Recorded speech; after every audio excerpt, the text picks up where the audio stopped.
आज आपण करू पार्ले बिस्किटचे गुलाबजामुन। तर हे बघा मी इथे 2 पुड्या घेतलेल्या आहेत पार्ले बिस्किटचे। तर मी बिस्किट काढून वाटीत घेतलेले आहेत। आता आपण ते मिक्सरच्या भांड्यात टाकून बारीक करून घेऊ मिक्सरवर। तर हे बघा मी मिक्सरच्या भांड्यात टाकते। आता आपण मिक्सरवर बारीक करून घेऊ। तर हे बघा इथे बिस्किटची बारीक पावडर करून घेतलेली आहे मिक्सरवर। तर आता आपण ह्या ताटामध्ये सगळी पावडर काढून घेऊ। तर हे बघा मी या ताटामध्ये पावडर काढून घेतली। तर हे बघा एवढा ग्लासामध्ये मी दूध घेतलंय। आता आपण थोडं थोडं दूध घालत मळून घेऊ।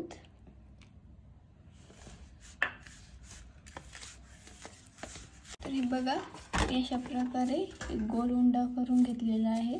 तर आपण तो हातावरती असा चोळून घेऊ छान पैकी मऊ करू। आता आपण याचे गुलाबजामुन करून घेणार आहोत।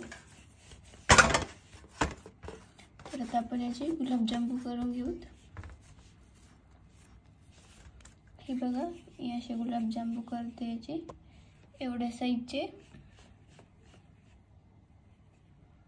हातावर आपण मऊ असे चोळून घेऊ। तर मी हे साईडला ठेवून देते। तर सगळे गुलाबजामुन आपण असेच करू। तर हे बघा मी सगळे गुलाबजामुन करून घेतलेले आहेत एकसारखे एका साईजचे। तर 2 पुड्यामध्ये 20 गुलाबजामुन झालेले आहेत।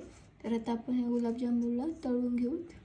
तर मी कढईमध्ये मीडियम मध्ये तेल तापवून घेतलेले आहे कमी गॅसवर। आता आपण एक एक गुलाबजामुन करून त्या तेलामध्ये सोडू।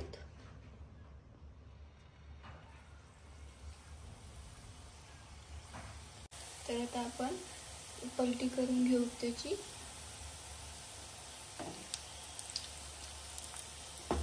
हे बघा आपल्या गुलाबजामुनला लालसर कलर आलेला आहे। तर आपले गुलाबजामुन तळलेले आहेत। तर आता आपण एका वाटीमध्ये काढून घेऊ त्यांना बाहेर। तर हे बघा मी एका वाटीमध्ये काढून घेतले सगळे गुलाबजामुन। आता आपण पाक करून घेऊ। हे बघा मी पाकासाठी पातेला मांडलेला आहे गॅसवर। तर हे बघा मी एवढी वाटी साखर घालते त्याच्यामध्ये पाकासाठी आणि एवढं पाणी घालते मी त्या साखरेमध्ये। तर आपण हलवून घेऊ ते एकदा। तर हे बघा आपल्या पाकाला उकळी फुटलेली आहे। तर आपण 2 ते 3 इलायची टाकू त्याच्यामध्ये। तर हे बघा पाक तयार झालेला आहे। तर आता आपण गुलाबजामुन टाकू त्यामध्ये एकदा हलवून घेऊ। तर आपण अर्धा तास त्याच्यावरती प्लेट ठेवू झाकण।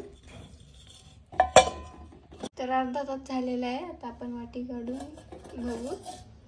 तर हे बघा अशा प्रकारे गुलाबजामुन मुरलेले आहेत। तर पार्ले बिस्किट गुलाबजामुन ही रेसिपी जर आवडली असेल तर लाईक करा, शेअर करा, चॅनलला सबस्क्राईब करा।